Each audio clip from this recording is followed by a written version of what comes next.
जिंदाबाद, सामाजिक न्याय जिंदाबाद, सामाजिक न्याय जिंदाबाद, एक छाप जिंदाबाद, लोकहित अधिकार पार्टी जिंदाबाद।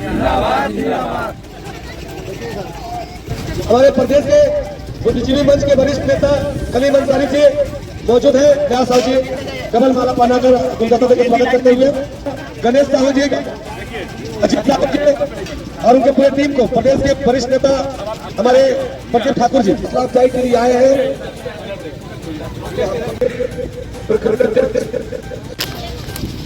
आइए जी, महिला मोर्चा के अध्यक्ष सुशीला जी करेंगे लोकहित अधिकार। लोकहित अधिकार पार्टी भी ईवीएम से नहीं बल्कि बैलेट पेपर से चुनाव की मांग करती है। झारखंड सरकार अच्छा किया, बिल्कुल। आज स्मार्ट मीटर के माध्यम से जो अनियमित बिजली बिल थमाया जा रहा है, बैलेट पेपर से ही नगर निकाय का चुनाव होना चाहिए। ईवीएम पर हम लोग का भी भरोसा नहीं है। नमस्कार, आप देख रहे हैं मानवाधिकार मीडिया रांची सच आप तक। आज हम पहुंच चुके हैं पतरातू डैम। थोड़ा सा नजारा देख सकते हैं। लोकहित अधिकार पार्टी का जो आज जो है सामाजिक न्याय का आंदोलन जो है आज से स्टार्टिंग किया है। लोकहित अधिकार पार्टी झारखंड रांची जिला के तत्वाधान में 9 वर्ष 2026 के यहाँ पर वन भोज सह कार्यकर्ता मिलन समारोह का आज आयोजन रखा गया है। तो यहाँ पर पार्टी के बड़े वरिष्ठ नेतागण यहाँ पर उपस्थित हैं। इन लोगों से हम बात करेंगे और आगे जानने का प्रयास करेंगे कि आज जो वन भोज का कार्यक्रम जो रखे हैं, इसके बाद से क्या प्लानिंग है इनके पार्टी के लोगों का। हरिराज साहू, लोकहित अधिकार पार्टी प्रदेश अध्यक्ष। निश्चित रूप से आज हम लोग लोकहित अधिकार पार्टी का शुरुआत ही सामाजिक न्याय के लिए हुआ है। जब से हम लोग नवंबर 2023 से लोकहित अधिकार पार्टी झारखंड प्रदेश में संगठन के निमित्त काम कर रही है, लगातार हम लोग ने इस राज्य और पूरे देश स्तर में जाति जनगणना की मांग को बुलंद किया है। सड़क से लेकर सदन तक आवाज को पहुंचाने का काम किया हो। सभी स्तर का उच्च से उच्च शिक्षा निःशुल्क मिले, असाध्य से असाध्य बीमारी के लिए चिकित्सा निःशुल्क मिले। जिस प्रकार पेंशन विधायक और सांसदों को मिलती है, उसी के तर्ज पर वोटरों को भी वोटर पेंशन मिले।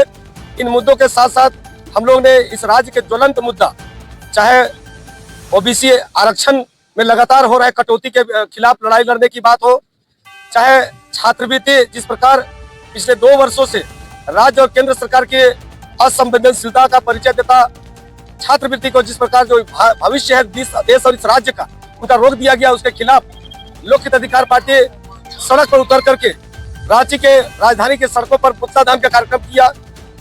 आज इस राज्य में और पूरे देश स्तर में जिस प्रकार केंद्र की सरकार निजीकरण के कॉन्सेप्ट पर तमाम सरकारी संस्थाओं को चंद सामंतवादी पूंजीपतियों के हाथों में बेचने का जो कार्य हो रही है, उसी के निमित्त बिजली विभाग को जिस प्रकार राज्य और केंद्र सरकार की मिलीभगत के द्वारा बाहर के एजेंसियों को बेचा गया है मोटा कमीशन लेकर के, और आज जो गांव गरीब किसान मजदूर तबके के जो ग्रामीण है, आज स्मार्ट मीटर के माध्यम से जो अनियमित बिजली बिल थमाया जा रहा है, लोगों को FIR करा के जेल भेजने का धमकी दिया जा रहा है, उनके घरों की बिजली काटा जा रहा है। इन ज्वलंत मुद्दों पर सभी राजनीतिक पार्टियां चुप्पी साध लिया, सभी अपना अपना बाहर के एजेंसियों से मोटा कमीशन लेकर लूट की छूट दे रखा है। ऐसे में लोकहित अधिकार पार्टी चाहे रांची की सड़कों में आंदोलन करे या फिर पावर ग्रिड में जाकर के आंदोलन करके धरना देने का काम किया है, और बहुत जल्द इस राज्य सरकार और इस भ्रष्ट एजेंसी को भी लोकहित अधिकार पार्टी ने अल्टीमेटम दिया है। आज उसी का संकल्प के लिए हम लोग ने इस पिकनिक स्पॉट पर आया हूँ कि यदि 1 महीना के रहते यदि स्मार्ट मीटर में सुधार नहीं हुआ, बिजली बिल माफ नहीं हुआ, तो हम लोग राज्य व्यापी आंदोलन करेंगे तमाम मुद्दों के साथ। आज हम लोग चाहे पैसा कानून में जिस प्रकार ओबीसी समाज को दरकिनार करने का काम किया गया है, मूल निवासियों को, चाहे स्थानीय निकाय चुनाव हो चाहे पंचायत के चुनाव हो, हम लोग ने शुरू से कहा कि जब तक इस राज्य में जाति जनगणना नहीं हो जाती है तब तक पैसा कानून लागू होना चाहिए और न निकाय का चुनाव चाहिए। लेकिन सरकार, और चाहे केंद्र की सरकार हो या राज्य की सरकार हो, मिली भगत होकर के बहुसंख्यक ओबीसी समाज के हक अधिकार और हिस्सेदारी को नजरअंदाज करके जिस प्रकार इस राज्य में पैसा कानून लागू कराया गया है, जिस प्रकार स्थानीय निकाय चुनाव की घोषणा हुई है, लोकहित अधिकार पार्टी अब पूरे सड़क से लेकर के सदन तक इस लड़ाई को लड़ने के काम करेगी। और आज उसी के निमित्त ये रामगढ़ जिला के पतरातू डैम के सुंदर वादी में हम लोग पूरे राज्य के प्रमुख पदाधिकारियों का एक मिलन समारोह, कार्यकर्ता मिलन समारोह के माध्यम से, वनभोज के माध्यम से एक गुलगुलान का संकल्प लेने आए हैं। और यदि समय रहते सरकार अगर ओबीसी आरक्षण हो, चाहे छात्रवृत्ति हो, चाहे स्मार्ट मीटर की बात हो, अगर सुधार नहीं करती है, पेशा कानून में अगर ओबीसी समाज को अगर दरकिनार करने का काम करती है, नजरअंदाज करती है, तो लोक हित अधिकार पार्टी चुप नहीं बैठेगी, मुखर होकर सड़कों में आंदोलन के लिए बात होगी। इसका सरल जवाबदेही राज्य और केंद्र की सरकार होगी। देशवासियों को जोहार, सभी झारखंड वासियों जोहार, पत्रकार को जोहार, सभी यहाँ पे आए हुए भाई बंधु माता बहनों को मेरा जोहार। मैं अरुण कुमार गुप्ता, लोक हित अधिकार पार्टी प्रदेश उपाध्यक्ष। आज 9 जनवरी 2026 दिन शुक्रवार को हम लोग पतरातू डैम के किनारे वनभोज सह पिकनिक का कार्यक्रम रखे हैं। यहाँ पे हम लोग का मुख्य पिकनिक रखने का उद्देश्य है हमारा संगठन को झारखंड में बहुत ऊंचाई तक पहुंचाना। उसके साथ साथ जो हम लोग झारखंड में नगर निकाय चुनाव हो रहा है, उसके लेकर के 53 जो सीट पर नगर निकाय चुनाव हो रहा है रांची जिला में, उस पर हम लोग कैसे क्या करेंगे। 53 वार्ड में हम लोग प्रत्याशी उतार करके खड़ा करें, जबकि ये तो चुनाव जो है सो दलगत नहीं है, फिर भी हम लोग मतलब अंदर से अपना सपोर्ट करके दलगत टाइप करके हम लोग जीतने का प्रयास कर रहे हैं। दूसरा मुद्दा है जो झारखंड सरकार जो पेशा कानून पास किया है, वो पेशा कानून को जो है वो ओबीसी को एकदम दरकिनार करते हुए सबसे ओबीसी को एकदम बर्बाद करने का काम किया है। ये झारखंड सरकार अच्छा काम नहीं किए हैं। उसके साथ साथ जो भी स्मार्ट मीटर है, जो स्मार्ट मीटर में जो लूट जो मचा रखा है स्मार्ट मीटर के नाम पर, ये शहर का आदमी तो फिर भी किसी तरह से काम चला ले रहा है, लेकिन गाँव देहात का जो आदमी है जिसके पास 30,000, 40,000, 60,000, 50,000 बिल भी ला रहा है, उन लोग बिल नहीं दे पा रहा है। इसके कारण उन लोग पर केस करने का धमकी दिया जा रहा है। अब बताइए, जो आदमी 5,000, 10,000 महीना कमाता है, वो 60,000 बिल कहाँ से भरेगा? वैसा आदमी घर द्वार बेचने पर मजबूर है, जर जमीन अपना बेचने पर मजबूर है, उसके बाद भी अगर नहीं जुट रहा है पैसा और केस कीजिएगा तो लोग सुसाइड करने पर मजबूर है। बताइए, गरीब आदमी मरता है तो सरकारें भी जिम्मेवार होगा है? और कोई आदमी सुनने के लिए तैयार नहीं है। इसी के लिए हम लोग लोक हित अधिकार पार्टी के तहत इसका आवाज बुलंद करने के लिए हम लोग आज पतरातू डैम में आए हैं। अरुण जी, बहुत क्षेत्र में देखा जा रहा है विकास की कमी है, वहाँ कैसे? देखिए, जो भी विकास की कमी है उसको हम लोग बारीकी से देख रहे हैं और हम लोग कोशिश कर रहे हैं कि उसको हल करें। अगर हल नहीं हो पाता है तो हम लोग जनता के पास आंदोलन करने के लिए बोले हैं कि हम लोग आंदोलन में हम लोग भाई आगे हैं, आप लोग सपोर्ट कीजिए और हम लोग को जिताने का प्रयास कीजिए। जितना भी समस्या है धीरे धीरे सब खत्म करेंगे। जैसे कि एजुकेशन, जो सबसे आज के लूट मैंने सबसे ज्यादा लोग मचा रखा है एजुकेशन को। एजुकेशन तो एक्चुअली फ्री होना चाहिए। दूसरा स्वास्थ्य एकदम फ्री होना चाहिए। और यही दो ऐसा विषय है जिसको सरकार ने कितना लूट मचा रखी है जिसका कोई हिसाब किताब नहीं करी, तो कोई बच्चा पढ़ नहीं पा रहा है।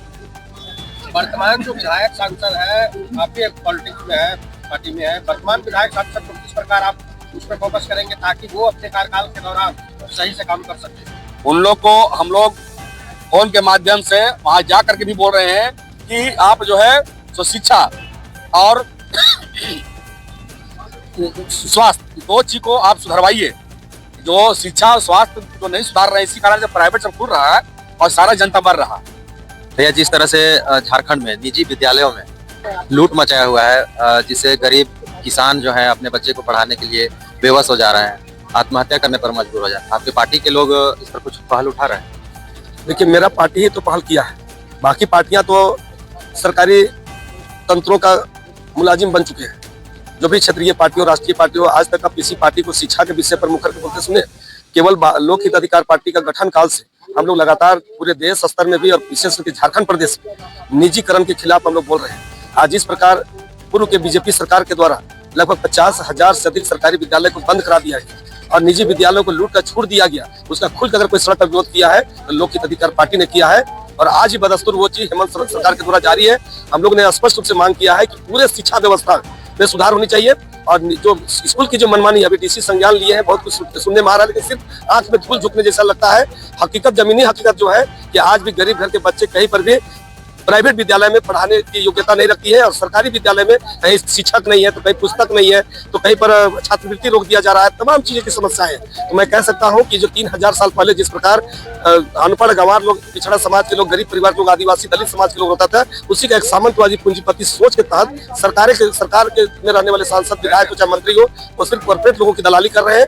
नतीजा है कि शिक्षा जगत पूरी तरह चरमरा चुकी है, व्यवस्था चौपट हो चुकी है, कोई किसी को सुनने वाला नहीं है। गरीब आदमी खेत डांड बेच के किसी तरह पढ़ा भी ले रहा है, लेकिन जब पढ़ा लिखा नौजवान जाता है नौकरी मांगने के लिए तो वहां पर भी पुलिस की लाठियां बरस रही है, किसी को रोजगार नहीं मिल रहा है, किसी को नौकरी नहीं मिल रही है। तो कह सकते हैं कि पूरा शिक्षा व्यवस्था ही जानबूझ करके इस तरह का किया जा रहा है, जिससे कि कुछ चंद मुट्ठी भर लोग हमारे गांव गरीब जो एकदम बिहारी तबके के लोग हैं उसको अनपढ़ गंवार बना रखते हैं, ताकि उस पर हम लोग मनमानी तरीके से अपना हुकूमत चला सकें। तो आप लोग जो विरोध कर रहे हैं, आने वाले समय में कुछ अच्छा पहल देखने को मिलेगा? निश्चित रूप से पहल दिखेगा। अभी जैसे देखिए पहल की बात है तो आज हम लोग ने सबसे पहले इस राज्य में जाति जनगणना का बात उठाया था। आज पहल हो रहा है, कहीं न कहीं कांग्रेस पार्टी या विपक्ष के लोग भी कहीं न कहीं इस बात को महसूस कर रहा है कि समय की मांग है हमारी जाति जनगणना, सामाजिक न्याय के लिए। उसी तरीके से शिक्षा के लिए जब हम लोग बार बार बोल रहे हैं कि निःशुल्क शिक्षा, उच्च से उच्च शिक्षा, असाध्य बीमारी निःशुल्क मिले, तो अब चूंकि जनता जाग चुकी है, जनता तक हमारी बात पहुंच रही है और ये जनतंत्र है, लोकतंत्र है, राजतंत्र नहीं है। आप बड़ी बड़ी पार्टियों का भी आप खटिया खड़ा होने का समय आ चुका है।